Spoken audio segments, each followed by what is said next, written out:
Good day, fellow investors. Today I want to give you an update on what's going on with gold and why are prices rising despite higher interest rates.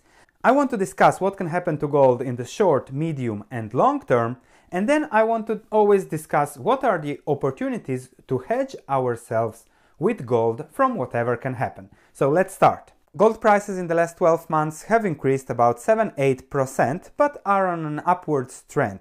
This wasn't expected because higher interest rates make assets that have yields much more attractive than gold, because gold is a non-yielding asset. So why is gold up? That is for a few reasons. Let's start by discussing them one by one. The most recent reason for gold being higher is that the president hired some hardliners in his staff, which might, even if North Korea has eased a bit, which might increase tensions with Iran. So that's one, but that I hope is just news noise. Some other fundamental reasons are behind people like Ray Dalio or John Paulson getting more and more into gold now as a hedge for what might happen. Higher interest rates don't only mean higher yields on bonds and similar investments. Higher interest rates also mean higher interest payments, higher interest costs, a higher debt burden on all of those that are indebted. So we have to see how will that evolve with higher interest rates.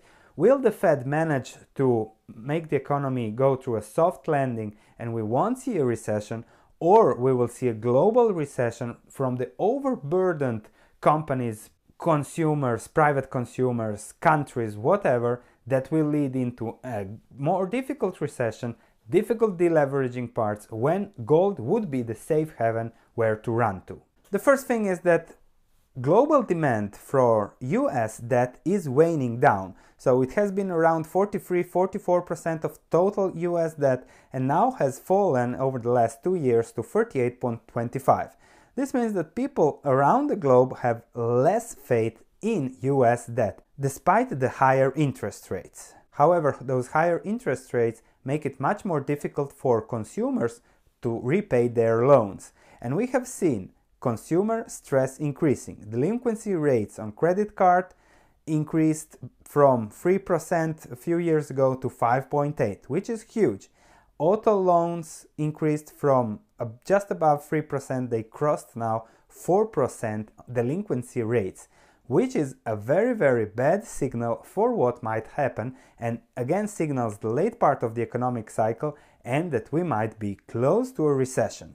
And if there is a recession in the next 6, 12, 1 year, 2 years, what will be the medicine the politicians and central banks have for it?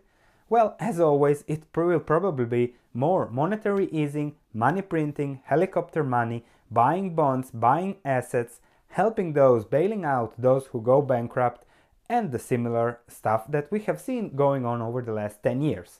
So if that happens, the first thing is that gold will be seen as a protective asset during the turmoil, and then later it will be rebalanced again to the amount of money in the environment. From 2002 to 2012, gold went from 200 to 1800. Then it dropped as things normalized a bit. Now we are at 1,300. If the Federal Reserve, Central European Bank, Bank of Japan continue to print money and increase their money printing, we might see gold at much higher levels. That's the long term. The medium term, we will see how this balances out. Some big players like Ray Dalio have started positioning themselves already a bit more into gold. So they are always positioned, but they rebalance this in relation to the risks, which means that they see less risk now that gold has started to go higher, even with higher interest rates. So that's very interesting to follow. And there isn't such a huge market for gold. Gold has a limited supply, which makes it very, very attractive, and it's very, very possible to see high spikes in it. Therefore, each portfolio has to be exposed to gold. Even if some might not agree, like Warren Buffett, let me use Dalio to explain you why Warren Buffett is wrong and why everybody should own gold. I think gold should be a part of everybody's portfolio to some degree because it diversifies the portfolio. It is the alternative money. We have a situation now where when you have too much debt, Too much debt leads to the printing of money to make it easier to service. So all of those things mean that some portion should be in gold. Warren Buffett won't touch gold. Okay, yeah. You think he's wrong? Well, clearly you must. I think he's making a big mistake. Yeah. Gold is like cash. It's an alternative version of cash. So over long term, it's not the best investment. Over long term, it's a little bit better than cash over long term. It is however, when you're having a monetary crisis, when you have a fiat monetary system, and you have the need for money, debt is a promise to deliver money. Right. So if you look at each of those devaluations that have taken place, March 1933, President Roosevelt closes the banks and then opens them and says you can get your money. And then they broke the link with gold. And so the history over that period of time is that money can be produced. Gold is somewhat limited. It's an alternative that should be part of everybody's portfolio, but not in a big way. Thank you, Ray. Let's go back to the debt and see how that debt evolved over the last 40 years. When I was born in 1983, the total debt in the US was just 1/10 of what it is now. And if we compare the total debt now with 2008, it is 25% higher.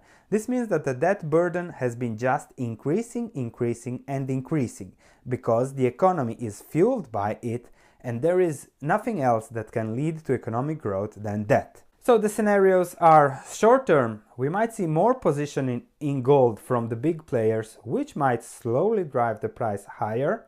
Something can always happen, it can drop like a rock, that's always a risk, but this is what's going on. Big players are shortly positioning themselves into gold. In the medium term, if there is a recession, if there is market turmoil, then gold might spike even more. If in the long term people lose faith in fiat currencies and rush to gold, then it might explode just like the Bitcoin did in the last year. So those are the scenarios for gold. Let's see how you can be hedged for them. There are 3 ways you can hedge yourself. You can own physical gold or silver, you can own a physical gold ETF, and you can own gold miners. Each one of those has own benefits and disadvantages. I want to focus on gold miners and discuss their not so perfect correlation with gold. As we have seen before, gold is up 8%, but the gold miners ETF is down 4% over the last year. And you can see that the gold miners ETF over the 5-year period has been extremely volatile. It's still down 41%, but is up more than 100% from the lows of the end of 2015. So you have to see also, perhaps the best way to expose yourself to gold is to have a mixture of all those positions.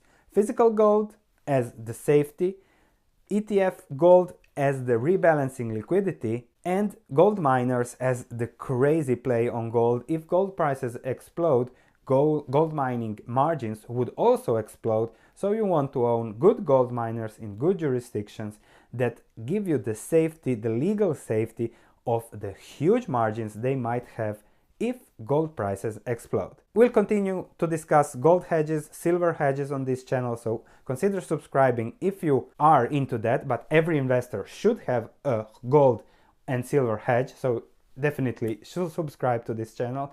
Thank you for watching, looking forward to your comments, and I'll see you in the next video.